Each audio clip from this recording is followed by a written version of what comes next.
Readings from A Course in Miracles, Workbook for Students, Lesson 16. I have no neutral thoughts. The idea for today is beginning to step in, dispelling the belief that your thoughts have no effects. Everything you see is the result of your thoughts.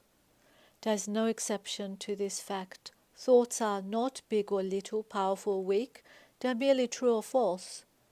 Those that are true create their own likeness, those that are false make theirs. There is no more contradictory concept than that of idle thoughts. What gives rise to the perception of a whole world can hardly be called idle. Every thought you have contributed to the truth or to the illusion. Either it extends the truth or it multiplies illusions. You can indeed multiply nothing, but you will not extend it by doing so. Besides your recognizing that your thoughts are never idle, salvation requires that you also recognize that every thought you have brings either peace or war, either love or fear. A neutral result is impossible because a neutral thought is impossible. There is such a temptation to dismiss fear thoughts as unimportant, trivial, and not worth bothering about, that it is essential you recognize them all as equally destructive but equally unreal. We'll practice this idea in many forms before you really understand it. In applying the idea for today, search your mind for a minute or so with eyes closed and actively seek not to overlook any little thought that may tend to elude the search. This is quite difficult until you get used to it.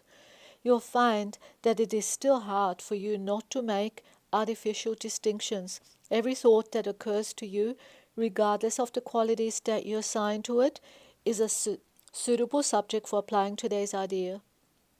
In the practice periods, first repeat the idea to yourself, and then as each one crosses your mind, hold it in awareness while you tell yourself, "This thought about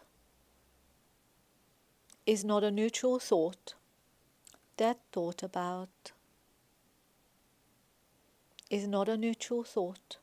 As usual, use today's idea whenever you are aware of particular thoughts that arouse uneasiness. The following form is suggested for this purpose.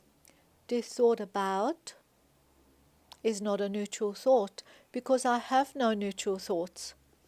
4 or 5 practice periods are recommended.